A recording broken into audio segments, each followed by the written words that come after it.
Hi, everybody. Thank you so much for joining us tonight. We are going to talk about side hustles and investing in yourself, believing that you can do this. So that's what the topic is tonight. And I've got a lot of information for you. There is a handout that Leslie will be sharing with the people who are with us this evening. And if you're watching this in a recording later and you want the handout, I'm sure that you can ask Leslie for it. You can also contact me directly. My name is Lauren Milligan, and I am a career coach and resume writer with Resume Day. Resume Day is a company that I started about 20 years ago now. So I have weathered just about every employment market and have helped answer every resume issue and job search issue. So if I can be a resource to you beyond the side hustle, please feel free to reach out to me. And I'm assuming Leslie might put my contact information on the recording, so we'll be good there. All right, so let's get going. And I'm just going to talk to you. I'm just going to talk, and I know that Leslie, people have asked some questions that Leslie's going to be sharing with us later on. So we'll just kind of go from there. So first of all, what is a side hustle in the first place? A side hustle is basically, in the olden days, it was called moonlighting, if anyone's familiar with that phrase. Basically what that means is it's not your main source of income, but it's more than a hobby. It's something that you are trying to work at on your own to make a little extra money. There are a couple different reasons for the side hustles, and we'll get into all that. But in general, when someone says a side hustle, that's what they're talking about. It is an additional way to make money. And it's tagged onto, and this is a phrase that you might have also heard, the gig economy. The gig economy is an economic model now where people are kind of crafting together, almost cobbling together, if you will, multiple different short-term or less than full-time positions, a lot of maybe contractor, temporary, part-time, um, you know, placement by a temp recruiter, whatever it, or creating something on your own. But that's basically what the gig economy is. It is really kind of opposite of going out and getting a full-time job that includes a salary and benefits. This one, it's a lot more scrappy, but there's also a lot more freedom and independence when we're talking about the gig economy. Okay, so here are a few statistics for you. Now, interestingly enough, 2020 and continuing into 2021 is such a huge time for side hustles and the gig economy because of the pandemic. However, none of my stats really include 2020 or 2021 because those just haven't been measured yet. So everything that I'm talking about to you today is going to come from 2019. So understand that, quite frankly, based on my knowledge and based on my continuous conversations with job seekers and employers, I can tell you all the stats that I'm about to give you, they've only gone up in the pandemic. They haven't come down whatsoever. So let's forge ahead with them. So according to a 2019 Bankrate survey, and Bankrate is an organization that puts out a lot of financial information, a lot of polls and surveys and things like that. 45% of working Americans have a side hustle. Okay, again, that was in 2019. So just imagine what that number did in 2020. And by the way, 45% of working Americans, that totals 7 million people. So 7 million people in America right now have a side hustle, something that they're working, something they're part of the gig economy. So 1 in 3 side hustlers are 54 or older. Now, I like the type of stats where I can kind of find myself in some of them. Otherwise, who cares, right? So as I read these stats, you just kind of think about like where you fall in them and say, my goodness, so there are a lot of people that are just like me that are doing this. Okay, so again, 1 in 3 side hustlers are 54 or older. 1 in 2 side hustlers have a college degree. Over 33% of survey respondents earn $500 or more a month with their side hustle. So We're talking real money. In 2011, this is going back some time, but in 2011, 32% of working Americans felt that self-employment was the secure option. Okay, so think about that. Back to 2011, kind of, we're starting to come out of the recession back at that time that started in 2008, right? So in 2011, 32% of working Americans, so less than the majority, felt that self-employment was the secure option. But guess what? In 2019, 56% of working Americans felt that self-employment was the secure option. Huge jump in most surveys, particularly ones dealing with employment and finance. We don't see those huge fluctuations, those huge jumps in the numbers. So to me, that's really, really significant. And I am self-employed. So I've been one of those people since 2001 saying self-employment is great job security. So let's talk about the reasons why people start a side hustle in the first place. Of course, the number one reason is always for extra income. Number two reason is to start a business that will turn full time. So it's not just, I want to pad my pockets a little bit. The second most common reason is to actually create a future for yourself.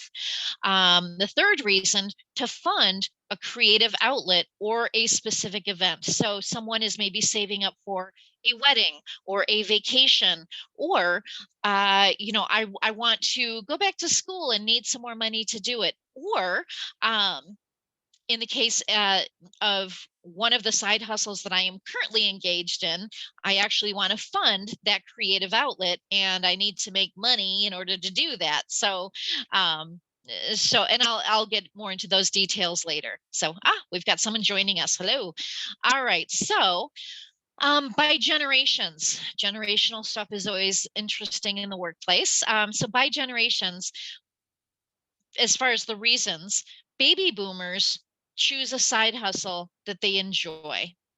Okay, so think about that. Baby boomers, when they look for a side hustle, it's not necessarily to be scrappy, to, it's not just solely for, for income. They actually want to pick something, and they're very thoughtful in picking something where they know they're actually going to enjoy the time that they spend doing it. Gen X, that's me. Gen X primarily chooses a side hustle that will support their career transition. So they start something on the side, knowing that that's actually where they want to transition their career towards. And then millennials, and I love this one, millennials choose a side hustle that gives them flexibility and supports their lifestyle. So a lot of things that we hear about millennials in the workplace is that they really are concerned about balance and making sure that their career supports their life, not the other way around, which is very common with the older generation. So millennials are just true to nature, choosing a side hustle that gives them that flexibility, that supports the lifestyle that they want to set up. So now here are some side hustle ideas. Okay, so I'm going to go through a bunch of these. It's kind of a long list, but there's some interesting nuggets in every single one of these, I think. So first and foremost, let's just get this out of the way.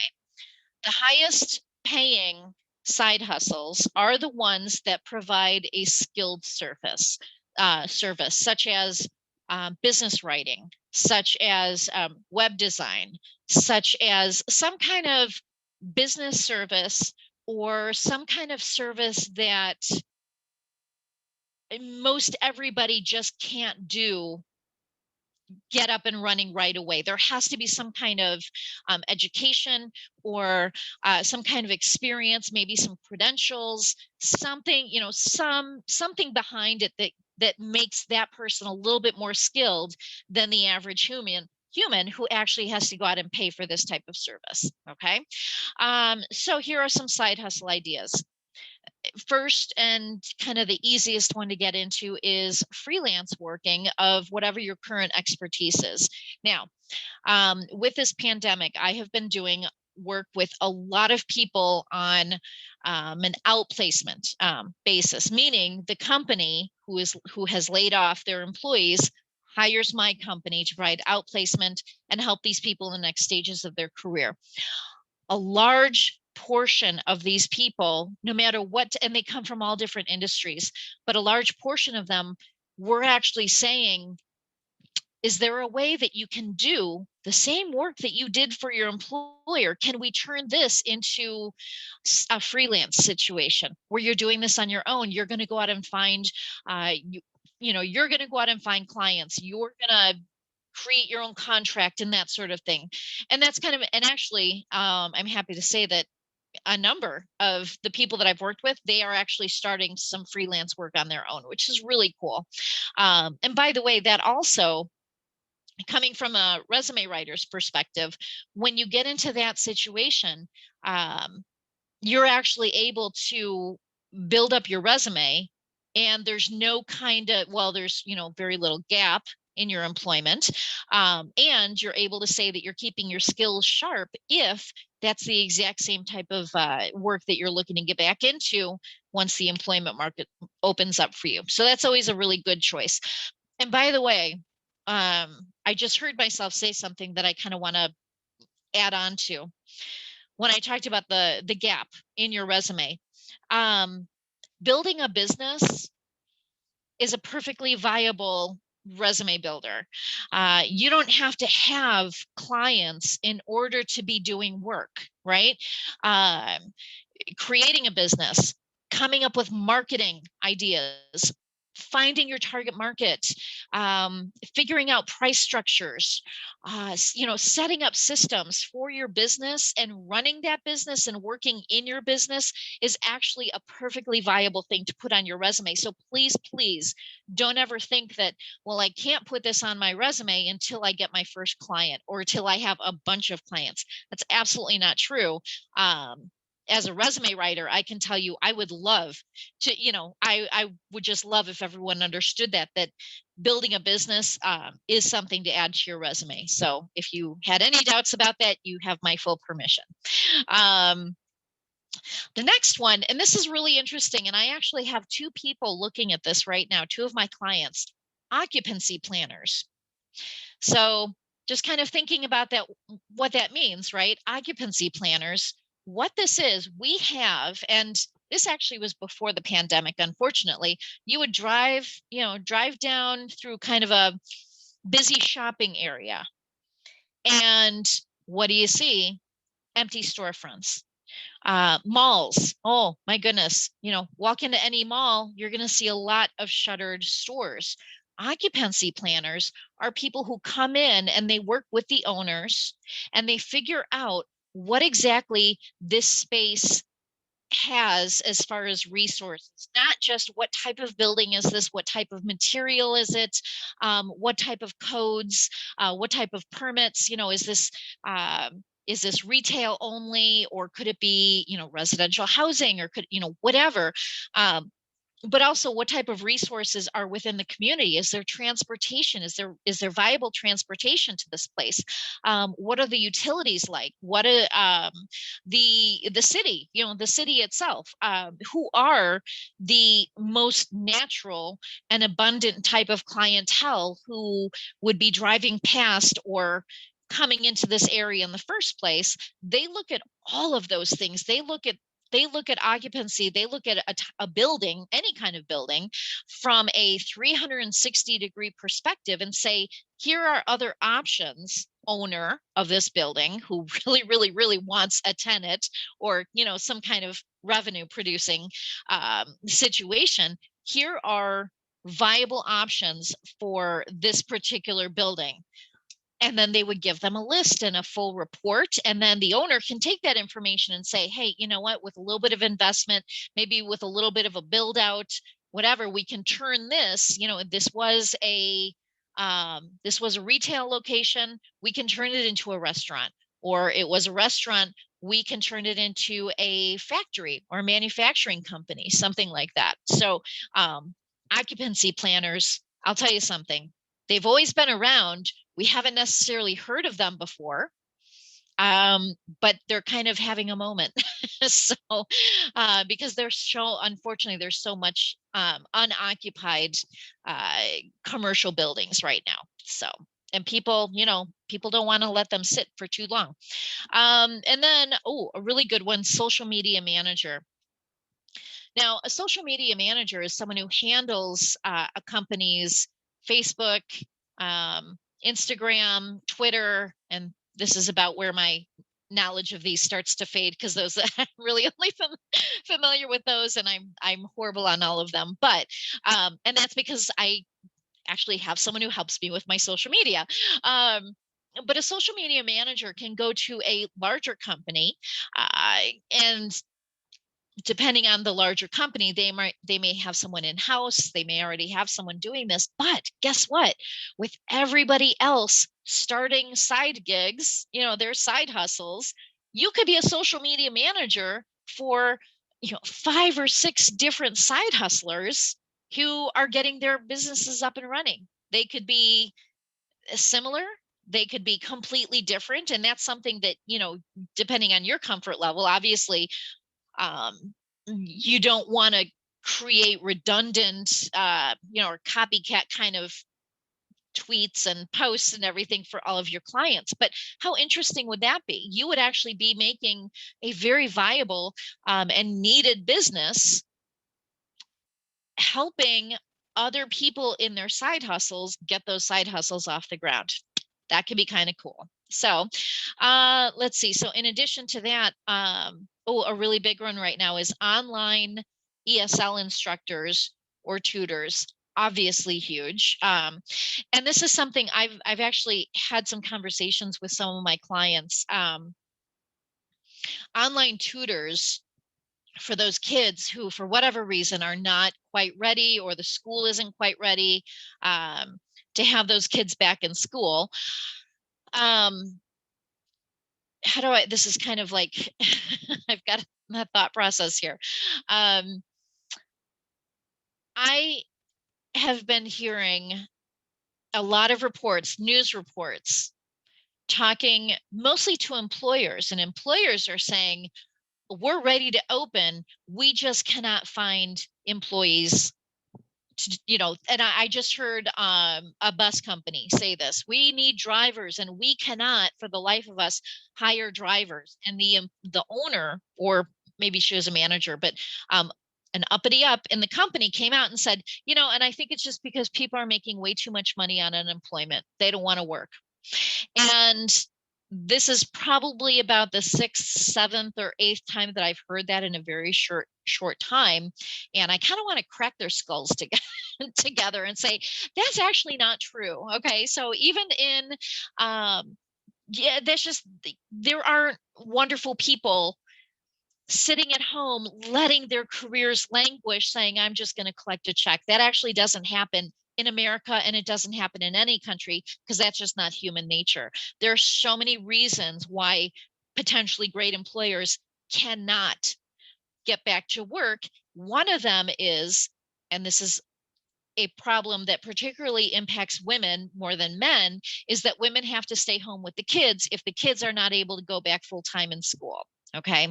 I've actually started, I'm kind of getting off track, but I've started sending little tweets and messages to these journalists saying, so you interviewed 3 employers for your story, but I didn't hear you interview any job seekers, any candidates, any unemployed people. So why don't you do that?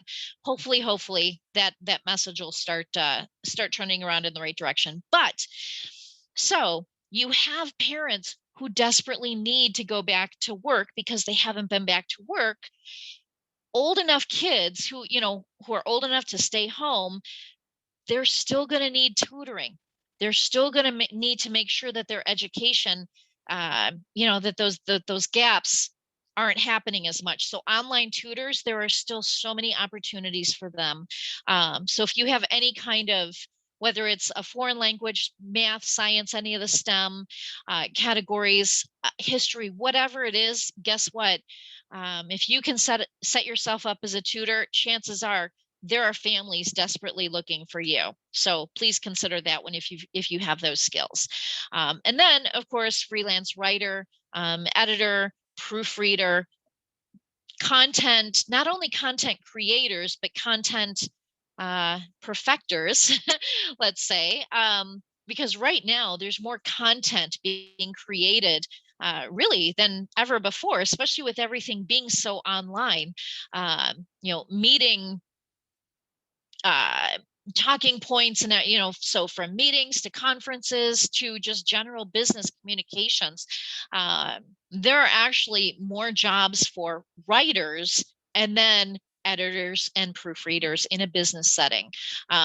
And by the way, most of these positions that I'm talking about, let me check here. So far, most of them are remote. So, that's the bonus. You could be here in the suburbs of Chicago and be working for a company in California or Kansas or New Mexico or wherever. So a lot of good opportunities here. A couple others, dog walking, you know, every, gosh, I need to look up the statistics on this, but all the shelters have been so happy with how many pets that they have been able to adopt over the pandemic, which is just fantastic. But again, now all these people are going back to work. I've worked from home since 2001, so my dogs are so spoiled with mom all the time. But not everyone's going to have that opportunity. So these dogs who had a lot of human interaction during the days, when mom and dad is now back to work, a lot of people are looking for dog walkers, dog sitters, just dog companions, pet companions and such. So, and boy, go cuddle someone, a bunch of dogs for the afternoon. Not a bad gig. Let's see. And here's an interesting one. I don't have any explanation. I have no explanation, but I'm just going to tell you what it is. A side hustle right now that people are doing, and they are making really good money: knife sharpening. I don't know. I know, Leslie, I see your face. I have the same face. I don't know. And honestly, I can hypothesize, I can just guess. I think it's possibly here. It's kind of a circuitous route. However, one of the things that people have been doing in the pandemic is learning to cook, right? There's a lot more of that going on. So maybe that means that people have bought some really nice knife sets, and the knives that they're purchasing aren't as disposable as they used to be because they invested some money, and now I'm not sure. I don't know. I don't, that's just a guess. Um, I don't know. I know for a fact that about 3 weeks ago, we had to replace our steak knives, and I actually spent some really good money on steak knives for the first time. So I'll tell you something, when these are dull, and I actually had this in my mind, well, it probably won't be difficult to find a knife sharpener down the road when these things actually get a little dull. So there you go. I have future business for a knife sharpener. Let's see. And then, of course, gardening, landscaping, any kind of outdoor maintenance, and indoors as well. Does interior design, housekeeping. People are realizing the more that they spend inside their home and around their home, they really want to enjoy it. They really want to make the most of their space and really beautify it, which I think is fantastic. I've been working from home since 2001. So you think I would have jumped on that already. I have not, but my landscaping is atrocious. But other people are spending money on this, and good for them. So if you have a green thumb, that might be a really, really cool side hustle for you. And then, of course, selling your own stuff. We've got the Poshmark is one of them. I've actually purchased 3 pairs of shoes off of Poshmark and really happy with them. I saw commercials for it. It's like, let me check that out. And I have one brand that I absolutely love, and they were brand new and they were discounted. I'm so happy. So selling your own stuff, or interestingly enough, selling, find other people who also want to sell their stuff, and then you would be the one to sell it, whether it's on, Poshmark or another one of those types of sites, or on eBay, Facebook Marketplace, Craigslist. Craigslist is still a thing, apparently. But just kind of taking that away from someone for a piece of the profits. Out of sight, out of mind, here's your check, and then you take care of all of it. Kind of cool. A very good friend of mine couple years ago, so before the pandemic, but I'd say maybe a year or two before the pandemic, she started an estate sale company. Um, and it's a good thing she's actually in a different state, because I would be at her estate sales every single weekend. But it's very much like what an estate sale company does. Come in, price everything, sells it for you. You don't have to worry about it. You don't have to handle any of the logistics. At the end of the day, you get a check and your stuff is gone. So if you have that kind of mentality of, you enjoy pricing stuff and, dealing with whether it's negotiating or listing stuff online or whatever, this could be a really interesting and fun side hustle. The next one is an e-commerce reseller of hard to get items. Now, I added this one to my list because one of my clients actually did this.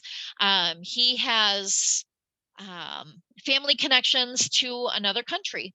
And so from this other country, he imports spices and specific brands, of tech stuff, all sorts of stuff, clothes, and just all sorts of stuff that you really cannot get over here. Um, Unless you're looking online and you find some kind of e-seller like he is. And I check in with him his website's fantastic. I check in with him every once in a while saying, so still going strong? Are you looking for a job? He's like, I'm never looking for a job again. This is it. So he's actually doing really, really well with his, which I just absolutely love to see. But he has that line into some really hard to get items, and people are online looking for this stuff. People are online looking, everyone is here. This is our melting pot, right? So um, everybody's looking, my goodness. And this could be any, just about any other country out there. I'm Irish, and I'm sure there are like Irish spices and different brands and stuff that you can't really get here. Well, if I was really, wanted something like that and looked it up and found an e-seller here in America, how cool would that be? So it could be anything.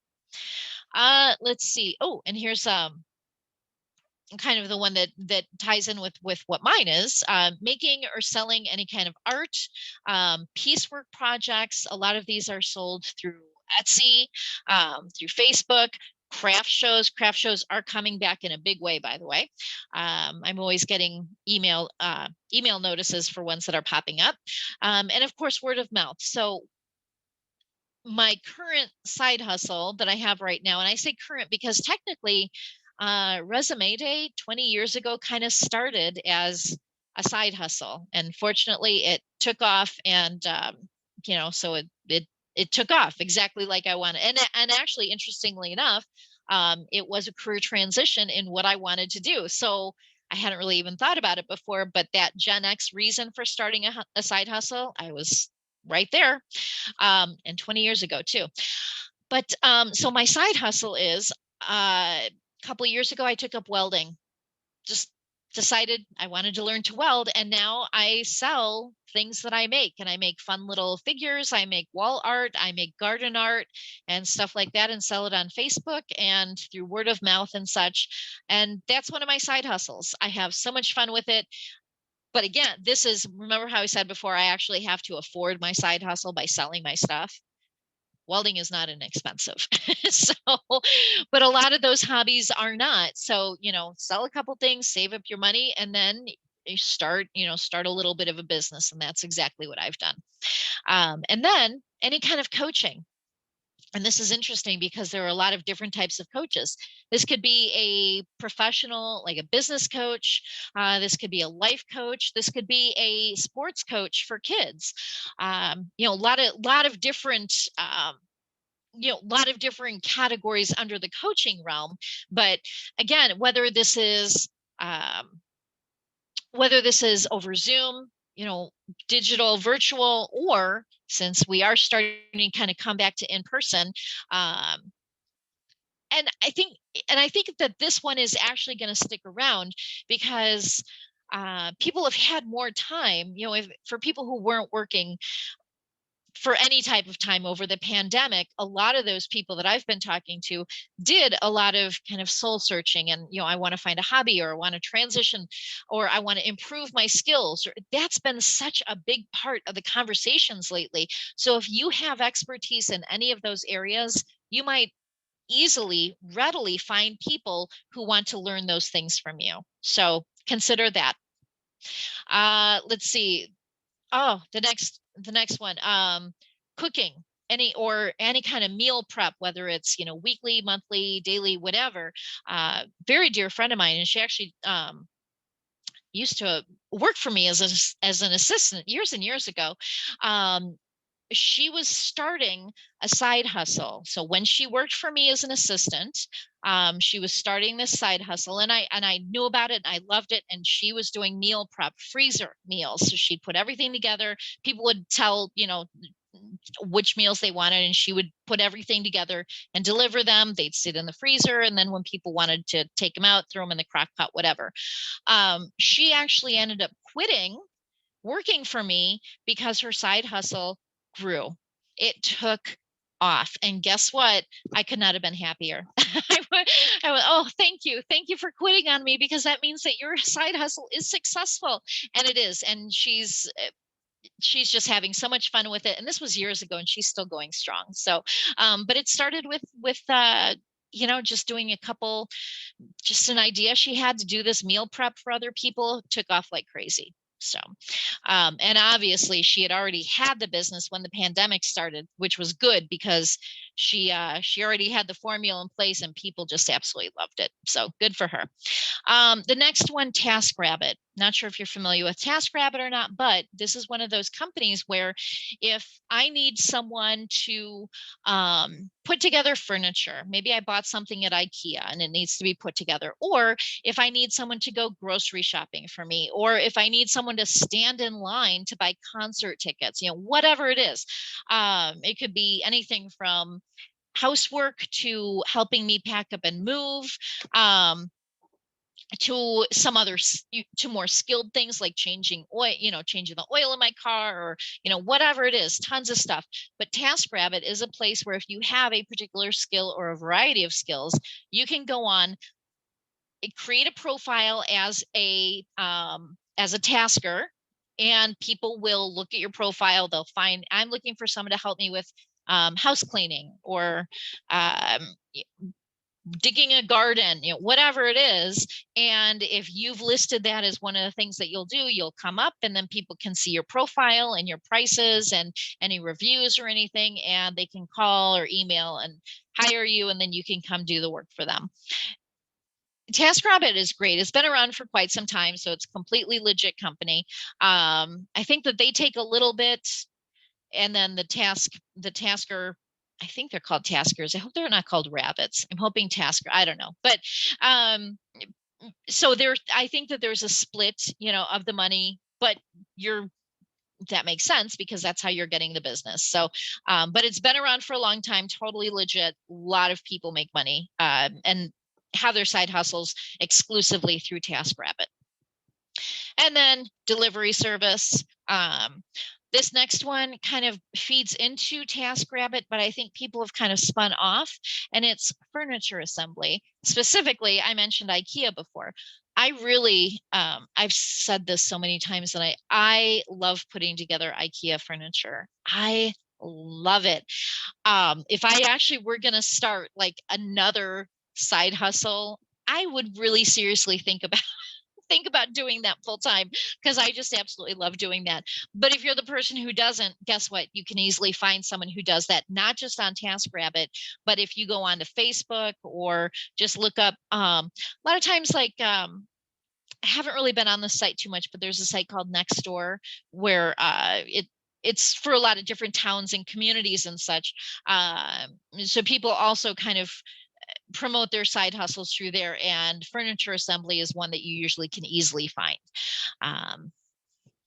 Let's see. And then, furniture upcycling and repurposing. So if you are handy with a paintbrush and, sandpaper and all of that, can turn, a headboard into some kind of garden feature or a shelving unit or something. people love those. People, that the handmade element and the interesting element. So yeah, if you're handy with that, try it out. Get some, a couple inexpensive items from a thrift store and see what you've got, and put them up for sale and see if anyone bites. If no one does, well, you still did something really cool, right? You've got a piece you can use yourself. Let's see. Clothing flips, we kind of talked about that. Personal assistants, personal assistant, virtual assistant, for businesses, for business owners who just need to get some of the work off of their desk. That's always a good one. There are actually, virtual assistants have been around for a long time. That's not a new thing. There are a lot of different virtual assistant certifications and associations that if you're looking to get into this type of work, that you can join, and you get a lot of job leads that way and things like that. So that's actually a side hustle that is heavily supported with really good resources out there online.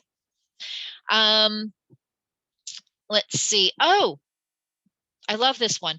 And it's kind of, there's a lot of interest. Boy, this summer is actually going to be pretty good for tourism, right or wrong. Hopefully everyone is vaccinated, but everyone's so stir crazy to get out of their house, but they're looking for vacations where people are still kind of pulling back on public transportation, such as planes, which means people are going to places where they can drive. And one of the new side hustles that I see coming from this is that people are creating tours of their cities. I live in Warrenville. I don't think anyone's really looking for a personal tour of Warrenville. However, I live really, really close to Chicago. And so there are people who are creating their own, they're not an official tour guide with any affiliated organization, but they're just putting together fun tours. Maybe they are of chocolate makers in Chicago. We're going to do a chocolate walk, or other type of, maybe an art walk. There's a lot of, actually, if I remember seeing one person who's creating a walking tour of murals in the city, which is really cool because Chicago is a fantastic mural city. So many different types of artists and types of murals, and older and newer and everything. And someone had the idea to put together a walking tour of murals, which I think is really, really cool. So if you've got something like that that's close enough to your city, something that you care about, and that you think other people would too, see if you can put something together. Let's see. Oh, this one. And actually a very good friend of mine does this one too. Legacy interviews. So a legacy interview is one where you would interview people in the family, but paying particular attention to the older people in the family and getting their stories, capturing their stories before they're no longer able to be told anymore, and finding out those details of the family history, or some of those funny stories that that no one really knows, whatever it is. But so legacy interviewers, they will interview people in the family and then create some kind of package where these stories are then delivered, whether it's videotape, whether it's a book, a lot of different formats. And like I said, a friend of mine does this. She's very, very good. And she just puts together some different nice packages where people can pick and choose what they're looking for. And it's such she just loves the stories and loves talking to these people as much as the family ends up loves hearing these stories and everything. So that's been a really, really worthwhile endeavor for her, and she's having a lot of fun with it. So that's a possibility. And then senior citizen downsizing. People are kind of realizing, as they're spending more time in their house, I don't really want all this stuff around anymore. I'm spending too much time with stuff, and I want to get rid of it. So whether it's senior citizen downsizing or anybody downsizing, but kind of helping people and do some organizing and pitching and then donating or selling, whatever it is. But people are looking to kind of get rid of their stuff lately. And then this next one, using your imagination to create something that doesn't exist. So there's a woman, I want to say she's here in the suburbs, very near us. And I can't remember if it was Aurora or Naperville, somewhere near us. Her name is Maria Trezza. And Maria Trezza, okay, so Maria Trezza came up with an idea. She was watching the squirrels in her yard. And she said, how funny would it be to see these squirrels sitting at a picnic table? So she had her next door neighbor, or one of her neighbors was a woodworker. So she got him to make a tiny squirrel-sized picnic table. And and someone saw on Facebook, I believe, she can't keep up with the demand. I think she sells them for $20. She now includes a little tablecloth and a bag of nuts. And like I said, she can't keep up with demand. She'll probably be able to, buy a really nice house or a brand new car off of squirrel picnic tables. But how amazing is that? It's, gosh, 100 years ago, a quote came, I think it was a politician. I guess I should look this up if I'm going to say it, but 100 years ago or so, a politician said, everything that needs to be invented has already been invented. Well, guess what? Maria Trezza comes up with with her squirrel picnic tables, which just proves, no, not everything that needs to be invented has yet been invented, because we really need squirrel picnic tables when we're dealing with a pandemic. So Maria, hats off to you. I think that's absolutely brilliant. And then the last thing, as a not necessarily a side hustle, but certainly something to keep in mind is, instead of making money, can you do anything to cut your expenses? Okay, so instead of doing something that, okay, I'm going to create this, no, before you do that, before you put a lot of work into this, have you done all the work necessary that you're cutting expenses? A lot of people sign up for subscription type things, and then down the road, that subscription no longer becomes important to them. It could be an online thing, so it's not even something that they had to go use or physically see. Maybe it was just an online subscription to some type of content site, or something like that, where if you don't go to that site anymore, you're not really even thinking about it. Well, have you looked through your bank statements to see, oh my gosh, look at this, I'm still paying $18 a month for this, and I haven't been to this site in 3 years? Well, that's some money right there. So go through and audit all of your expenses. Are you paying for things that you just never use, or things that no longer serve their purpose? And can you negotiate? If there are fees that you can't necessarily completely get rid of, can you negotiate a lower fee? I'll tell you something, cable, internet, phone, a lot of times, and I know they don't like saying this, but a lot of times their monthly fees are quite negotiable. So call, try, see what you can do. You might just save a couple $100 a month by going through what you're already paying. So here's what I want you to think about when you're thinking about your side hustle. Think about everything that a person or a business can outsource. That is a potential side hustle.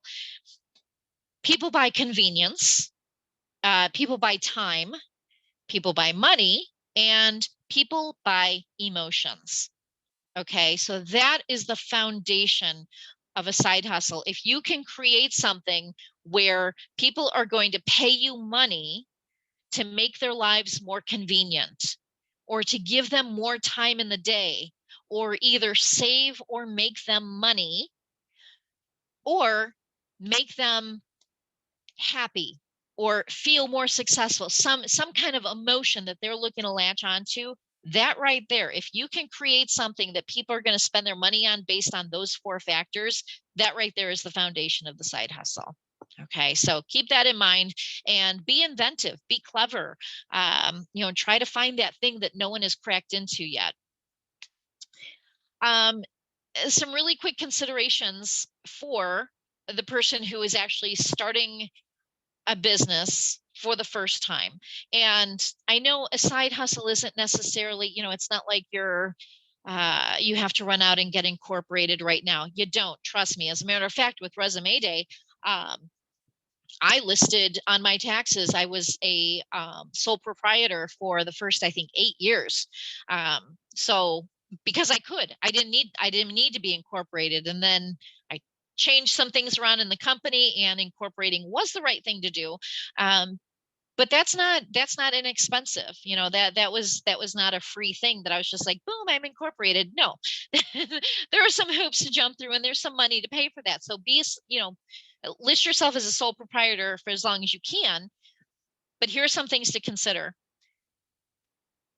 Absolutely, just right off the bat, put 20% of your profits away for taxes. Now, hope that you're not going to have to pay 20% in taxes, but I'll tell you something, as a business owner, oh, hello, my little dog has come up to join me. This is Gemma. In case she walks past the screen, I just want you to know who that would be.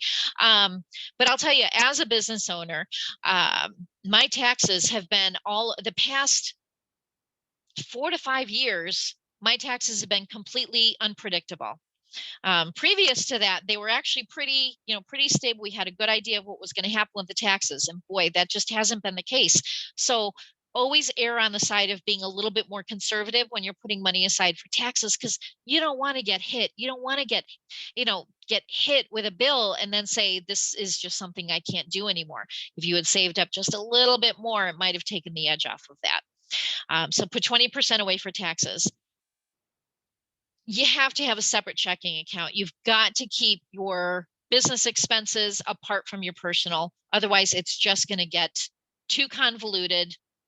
And at that point, then you don't know if you're making money or if you're not. So definitely have 2 checking accounts, and a simple bookkeeping. If you're not a financial person, if you're not a money person or big details, that's me, by the way. I am not detail. So I'm telling you this from personal experience, but simple bookkeeping, just create some kind of, it could be a Word document, it could be an Excel spreadsheet, but just list out what you're spending money on and what you're making. Just something as simple as that can save you a lot of headaches in the long run. And then think about marketing. How are people going to hear about you? You could have a great product or service, but are people going to find out about you in order to actually be your next customer?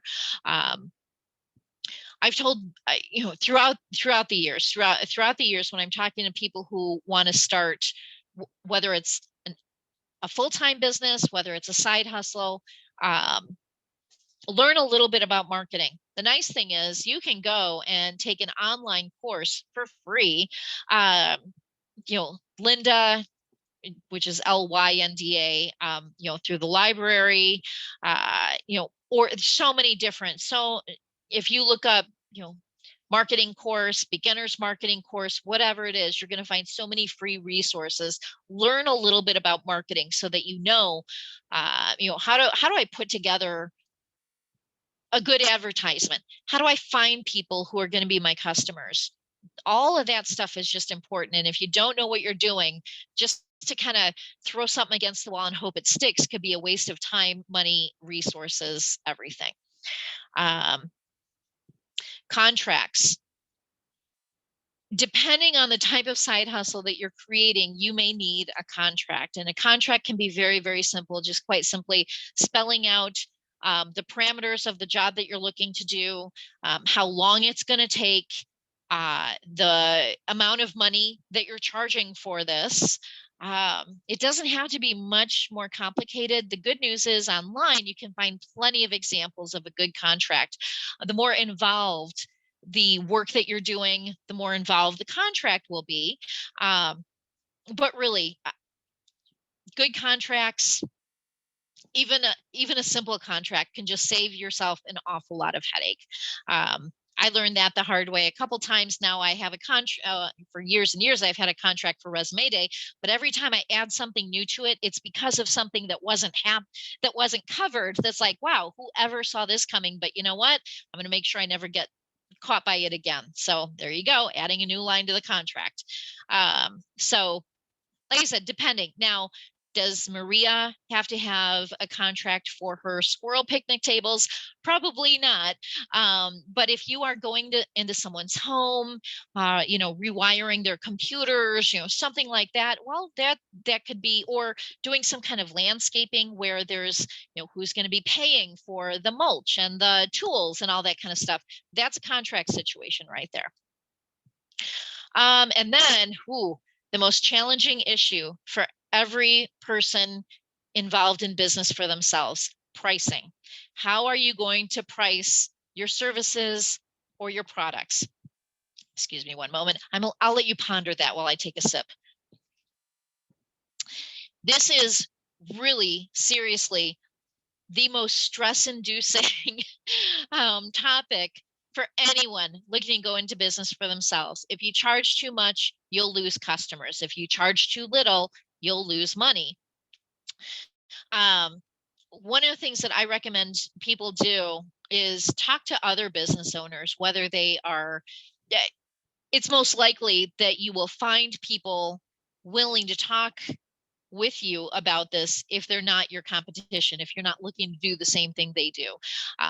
But talk to a couple different people who have started their own companies or their own side hustles and say, how do you actually price this out? You'll find some things online, but talking with people about the issues and your concerns and who you expect your market to be, having a conversation can really be a smart thing. There's an organization out there, and I don't know, I don't know if they're still meeting people through the pandemic, possibly virtually, I'm not sure, but it's called SCORE. And that is, I'm not going to try to figure out or remember what that acronym is, but basically it's retired executives, retired business people who now want to help the younger generation of business owners with any type of business problem. That might be a good, if you can't find anyone else, turn to SCORE, and you might get some really, really good advice, personal advice, from that organization. You'd be partnered up with someone who could answer those questions for you. But pricing, even to this day, when I come out with something, a new product, I just kind of fret over it, and I've been doing this 20 years. So pricing is never fun because you're looking for that sweet spot, and it's not easy. Let's see. Next, if you are currently employed, please make sure to find out, do you have any kind of employment contract that will limit the type of work that you can do, particularly if, that very first option that I told you about, freelancing for the current work that you do. Well, if you're currently employed, you need to double check on that first to make sure that you're not going against any kind of contract, or, that you don't have any kind of agreement, or that you're just not potentially burning a bridge. Maybe you don't have a contract with your employer, but they're going to look, they're not going to be really happy with this. Is that a type of relationship that you want to set up with your current employer? So just make sure to avoid any kind of conflicts and limitations. Don't spend more than you make. Whatever you do, however you're starting, if you need any equipment, find either the low cost or the no cost version first. Don't go spending your money on the fancy shiny items before you've made any money. It was kind of cool when I could actually start spending money on my business, because the first couple of years of Resume Day, it was raggedy. It was, boy, my in-laws are replacing their printer. I'll take that old printer, and all kinds of stuff. But you know what? I was saving money, and that's exactly what I had to do. So, thrift shop furniture, and that was just fine with me, because I did not want to get myself in a financial hole before I made anything. So, and that was especially important since I found out later I was really, really underpricing myself when I started out, because I didn't have those great conversations about pricing. So it's a good thing that I didn't spend a lot of money, because I wasn't making much at the beginning. Let's see. Okay, so the last couple things that I want to leave you with, well, we still have some time, and I do want to leave time for questions here, but there's some websites where you can list yourself, you can create a profile for yourself, talk about the type of work that you're looking to do, or some of these also just kind of let you go in and take a peek and maybe bid for something where you don't necessarily have to have a profile, but you're going to know once you click on all of these, you'll have an idea of what they're looking for. The majority of sites that allow you to create a profile, keep this in mind.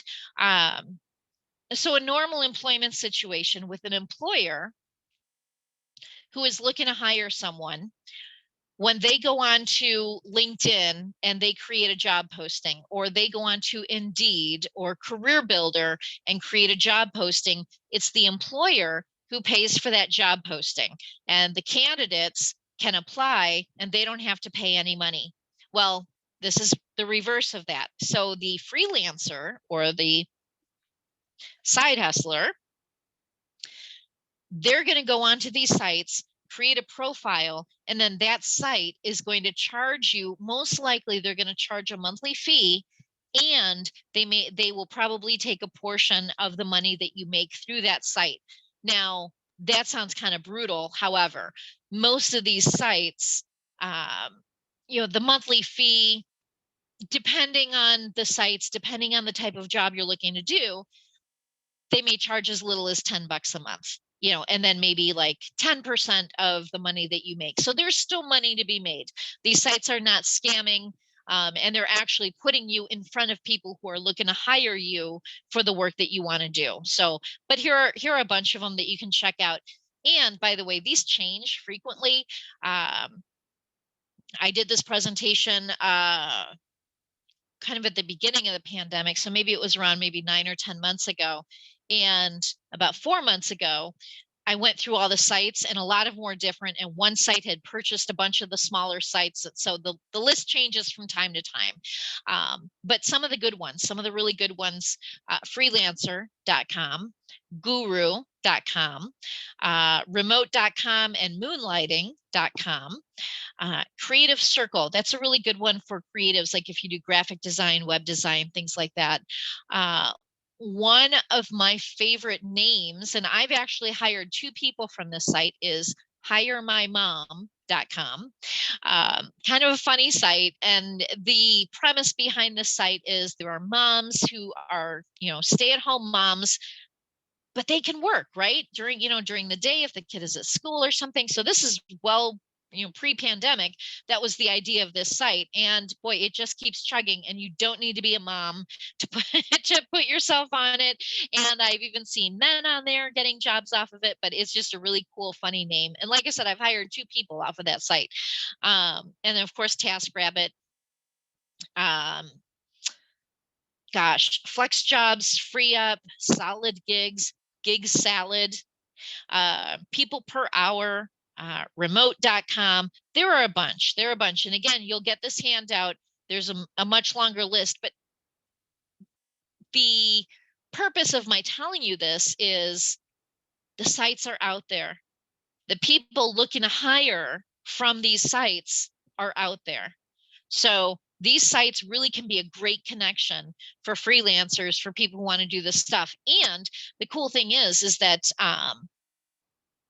not all of these, a lot of these are, let me see here, like Freelancer, that was one that I said. Flex Jobs is another one, Upwork.com. A lot of these sites in particular focus on people who can do tech work, who can do web design, or even cybersecurity, or really kind of technical stuff. But you know what, that's not the focus of all of these. So really just go through these sites. If you've got an idea of what it is you're looking to do and you want to promote yourself with a profile on a site, go through each one. You're able to see other people who are on the site. You could take a look at different profiles and things like that. So you can say, is this place, is this a good site for me? based on what I'm looking to do. But the sites are out there. And I just really want to emphasize that, because there's a lot of support. There are resources out there for just about anybody looking to get into a side hustle. The last thing that I'll go over with right now, and again, this is going to be included in the handout. There's a tool, I guess, a business tool called a pest analysis worksheet. PEST is kind of a funny acronym, but it is an acronym. And PEST, P-E-S-T, stands for political, economic, sociocultural, and technological.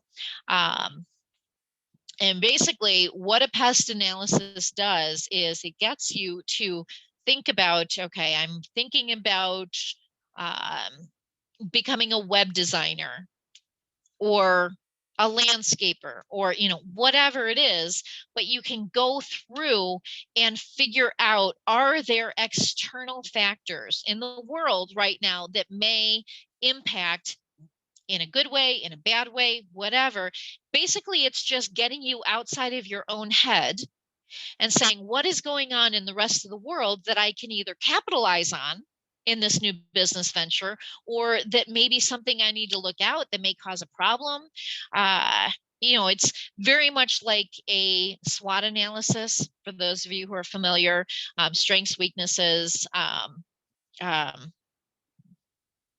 opportunities and threats. Forgot the O. It's very much like that, but it's actually a little bit more detailed, a little bit more, it drills down a little bit more, because it gives very specific factors, technological, sociocultural, economic. The SWOT analysis doesn't do that. So if you're not thinking in those terms, you could actually miss out on some really important factors with the SWOT analysis. That's why I like the PEST analysis worksheet. I have an example of one for you in the handout that you'll get, so you can go through this, and you may turn over or identify some things that you weren't thinking about before that could be a good thing, or like I said, something like, oh, I need to keep this in the back of my mind. Okay, so those are the things that I've got for you based on a side hustle. And I know that there are some questions, so I would love to answer anything you've got. Okay, so if anyone who's here live has questions, please feel free to stop me and answer them. We also have a lot that were submitted ahead of time, and then I came up with a bunch as you were talking. I'm gonna run through these, and if you feel, if you've already kind of talked about them, that's totally fine. First one is, how much time per week should you be able to set aside to make your side hustle worthwhile? Oh boy, that is going to be individual for every person, depending on how much time you have. If you're currently working full time, I actually kind of thought about this today when I was thinking, I wonder what questions I'll get, and I actually thought of this question. If you're working full time, don't put so much work into your side hustle that your current paycheck could be negatively impacted. Don't start calling in sick. You also don't want to use resources from your full-time job if that's frowned upon, and most places would frown upon that, not surprisingly. But yeah, I would just say, do the work that you can do.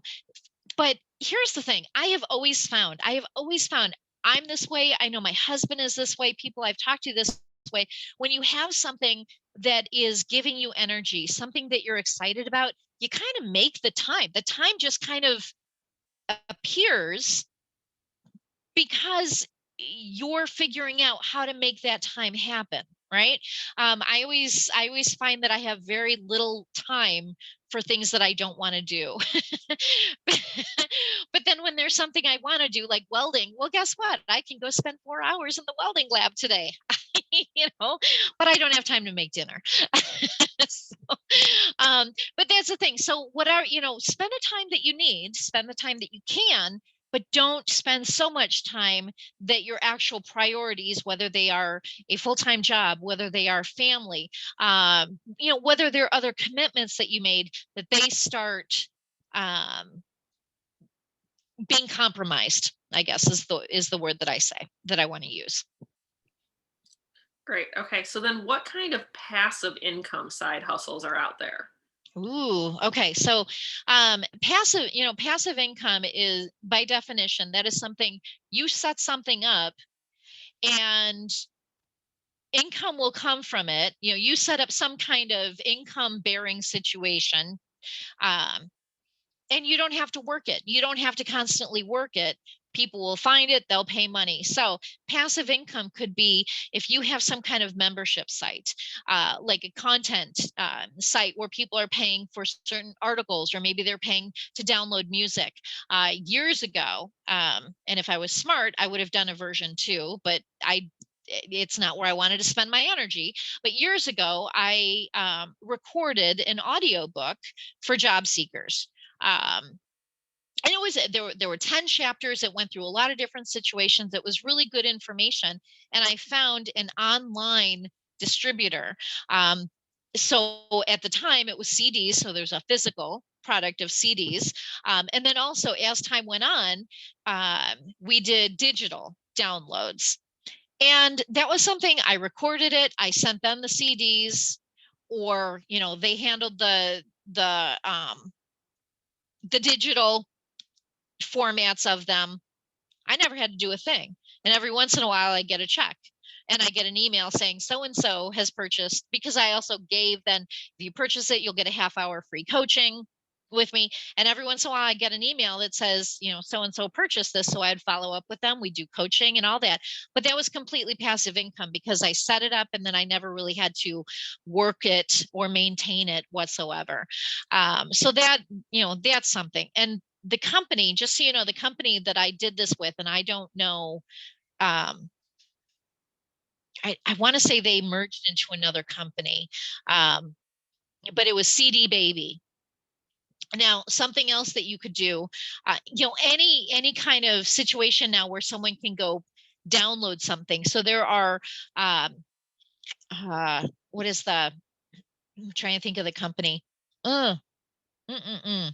It's like CD Baby, but it's actually for products. So if you design a cool logo, if you design something funny, or pretty or whatever, and you can put it up on these sites, and people can say, "Hey, I want that in a T-shirt, or I want that in a tote bag, or I want that on a drinking glass or something." If you design that kind of stuff, the company that you put that design or whatever on, they're the ones that handle the creating the t-shirts and sending them out and everything. That's passive income. You only had to design that item once and then put it up on the site. So that's a really great example of passive income. Others, yeah, I don't know, those are the ones that are coming to mind just because those are my own personal experiences with them. Would that include, like, with passive income, like, I get ads all the time, like, put the sticker on your car and we'll give you $75. I don't even know, is that like a legitimate side hustle Yeah, or? you know what? Actually, that's funny that you say that because I see those every once in a while. I guess I could have added them, right? Um, so yeah, so there are companies who will pay you to put, a sticker or magnet, with their logo. There are also companies who will pay you to do full car wraps. Um, and I have a feeling. All right, so when I go to College of DuPage, which is where the welding lab is, there's a person there. He has a wrapped car, and I've never talked to him, but I'm guessing that the company is not his. And I actually thought about asking him once, like, did someone pay you to do that to your car? Because it just doesn't seem like it's his. So now I'm actually going to ask him because I'm wondering if he's making some passive income that way. Very interesting. Hmm, I like it. Good thought. That's very, very smart. I wouldn't have thought of that in the context of this presentation. I think as people are starting to drive more, like all of a sudden my spam email, I've gotten a couple of those. And so it jumped in my mind. I think, like, people are not flying as much. They're in the car. So maybe they're thinking like that's a way to make some extra money. And every once in a while you'll see those excuse me, those, like, it's, I don't want to say truck, but I guess so. But it's the really thin ones because there's nothing in the truck. All it is basically a billboard. It's a drivable billboard, I guess, right? But that's a job. I mean, someone drives a drivable billboard around all day. So yeah, people read, people read signs. So All right. So the next one is Fiverr a worthwhile site to be on? And if so, how can you raise your profile to get a steady stream of yeah, clients? so Fiverr is actually one of them that's on my list. I just didn't want to read off every single one on the list here, but Fiverr is one of them. And I have worked with a couple people on Fiverr. A couple of years ago, I needed help putting together one of my PowerPoint presentations, and I wanted to be a different design than what I knew how to do. So I hired someone from Fiverr. Yeah. So the part of the question, how do you raise your profile? You raise your profile. This is where it gets a little tricky. You raise your profile when people hire you and give you really good reviews. Now it's kind of the, what came first, chicken or the egg, right? Or people saying, well, how do I get hired when they require experience, but I can't get experience? What I hear from younger job seekers, kind of the same thing here. The way to get a more visible profile is to, have people who hired you and who will give you good reviews. Well, how can I get good reviews and people will hire me if they can't see my profile? There is, there is that element of it. And quite frankly, what I would do if I were putting myself on any of these sites, I would put myself on these sites, and then I would find another way, another outlet to get clients, but make them go through Fiverr or whichever site I'm on, hire me through there, knowing full well I am giving away a little bit of income because they would have hired me without needing, me needing to split the fees. But the real compensation here is that you are getting someone who hired you and who hopefully, assuming the gig works out like it should, you'll get a good review.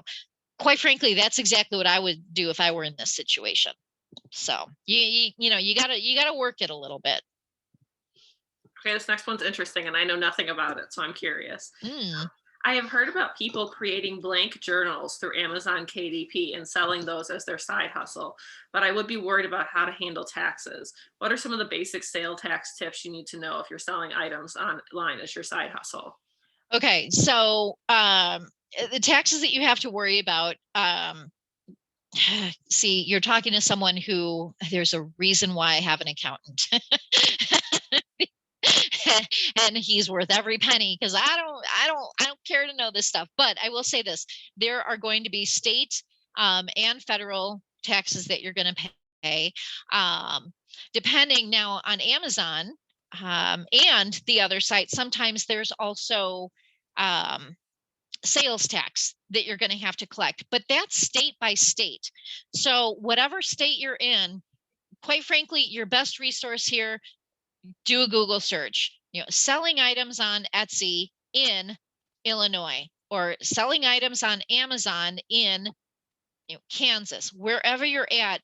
Someone much smarter than me and much more accurate than I am, I promise you, will have answered this question, because there are so many people selling online. So whether it's through Etsy, Amazon Handmade, anywhere, just, and I'll say this, 20% is a good, that's going to be broken up between the different type of taxes that you're going to have to pay, but 20% overall is a good amount. However, that's going to be split up is really decided on where, what part of the country you're in.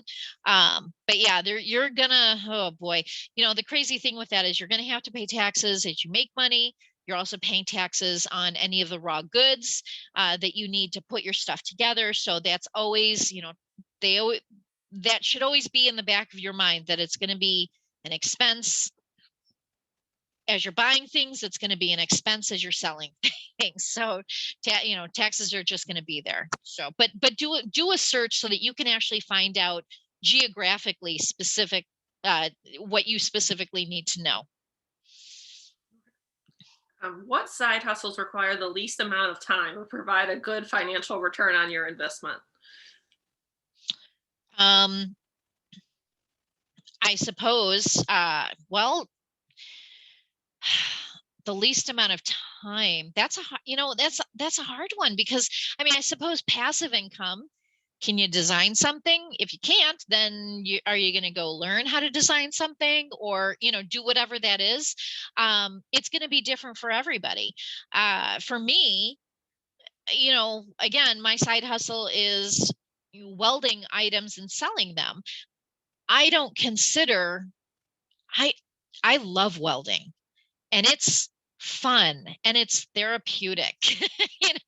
Trust me, if you're having a bad day, there's nothing better than putting 15,000 degrees to a piece of steel. Okay. So I don't really consider that work. Now, if my side hustle were being a virtual assistant for someone else, I would consider every minute of that work. So that's how, that's also part of the answer. Is your side hustle going to be something that you love? Maybe you absolutely love knitting while, in the evening while you're watching TV, and you can just kind of do it without really putting a lot of brain power to it. But knitting, a blanket or a sweater or something takes hours and hours. But if you're not really thinking of that as work, then there you go. So it's really kind of difficult. And actually, I don't know, let me go back and look at why not? Looking at my list here, social media manager, that's something that would take some time because you have to work it every day. And the more money you want, the more businesses you have to have, which means more hours. Dog walker. Now, are you exercising already? Are you out walking already? Well, if you attach some dogs to your hand, that's time you're already spending. So I guess that's kind of how you have to look at it. So it's a really, really difficult one for me to say, oh, this one, here you go. For gig delivery jobs, Uber, DoorDash, etc., how do you estimate the wear and tear of your car, gas money, etc.? Is there an equation to determine that actual hourly wage? Oh, I'll say this. I actually wish I had this question beforehand because I would have looked it up. I don't know. I just simply put, I do not know. But that would be a great question to ask Mr. Google, because I'll bet you there's an answer out there.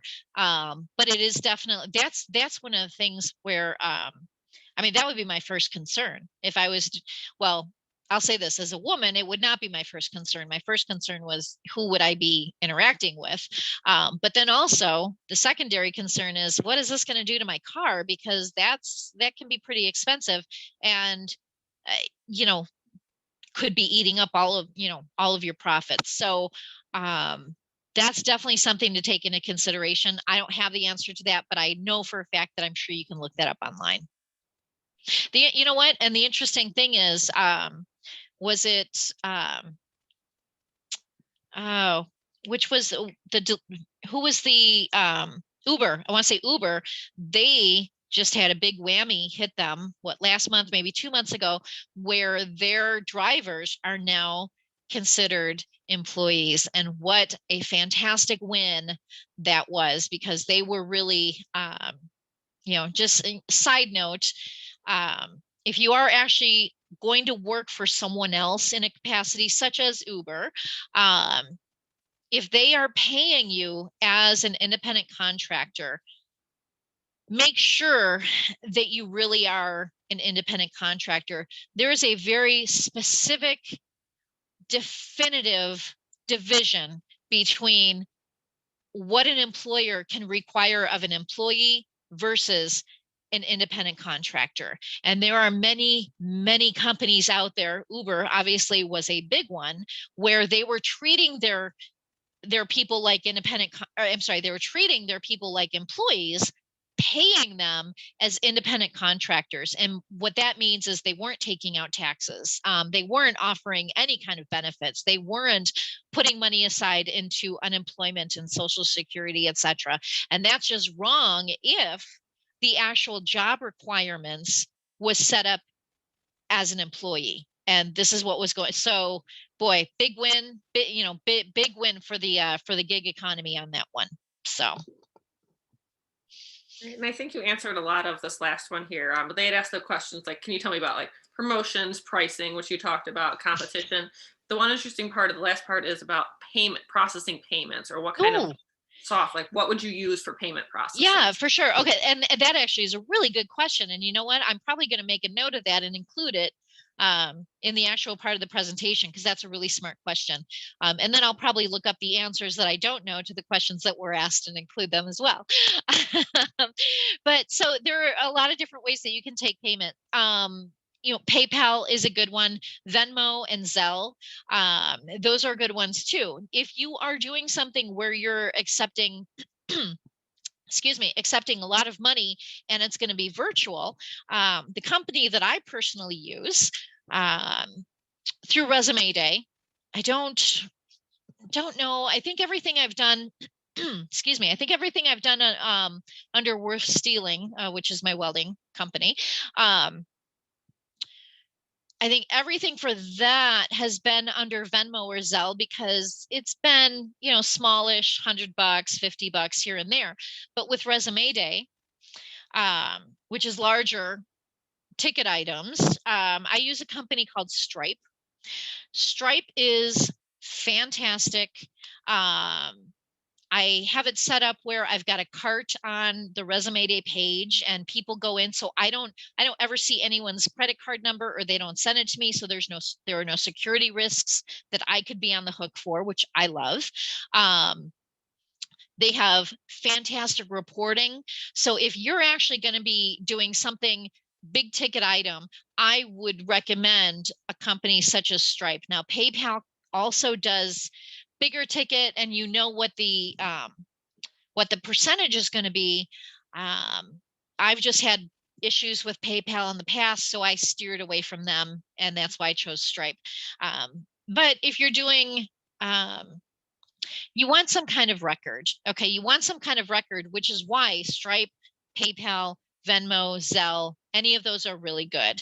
If you're taking cash, just create a receipt system. You can go to Walmart and get, old school carbon copy receipts for just a couple bucks. And if that's what it may sound a little tacky, but do that instead of nothing. Don't just take cash and say, yeah, great, because then your whole bookkeeping just blew up.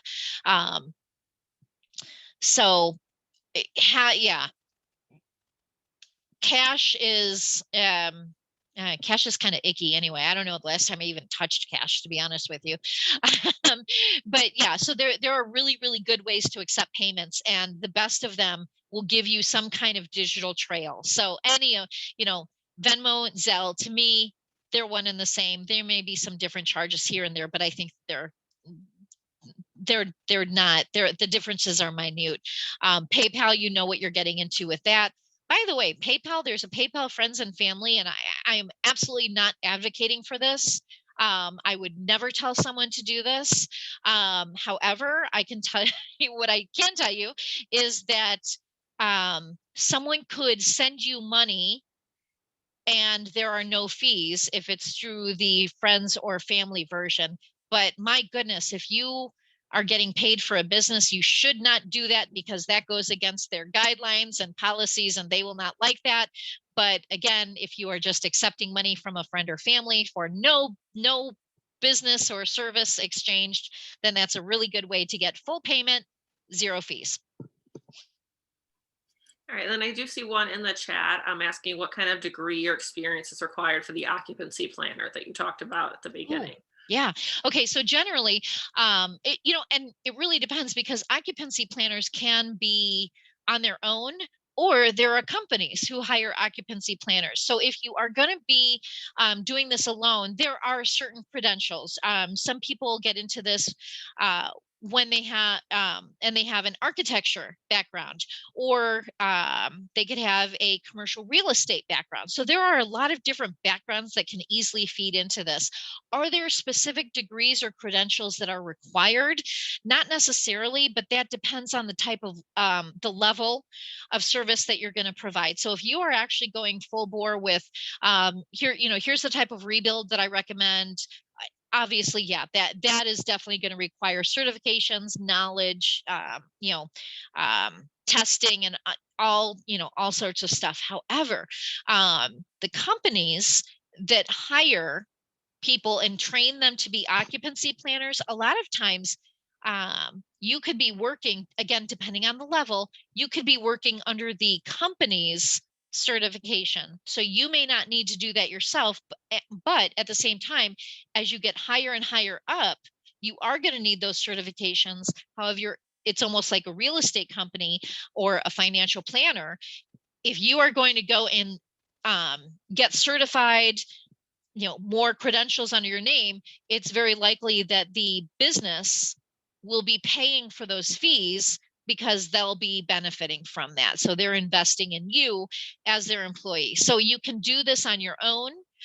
You can also do this for a company. So looking at either one, because you may decide that one is right for you, based on the type of credentials that's required or the type of support that a company could give you, whatever it is.